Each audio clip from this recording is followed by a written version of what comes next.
heç vaxt təkəbbürlü adamın əməli yuxarı qalxmır. Əməli pak deyil onun. Həmişə əməli nəyəsə bulaşıb. Əməl bulaşdısa saf deyil, təmiz deyil.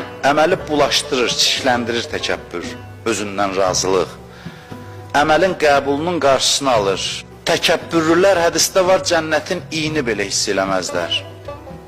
Cənnətin qoxusunu belə, cəhənnəmin elə bir yerində olar ki, cənnətin qoxusu belə ora gəlməz. Və insan gərək bu haldan qorxsun, çəkinsin. İnsan üçün təhlükəli bir haldır.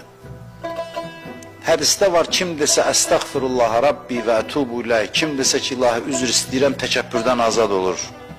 Təkəbbürün olmamağın əlamətlərindən biri və birincisi istiğfardır, üzrxahlıqdır.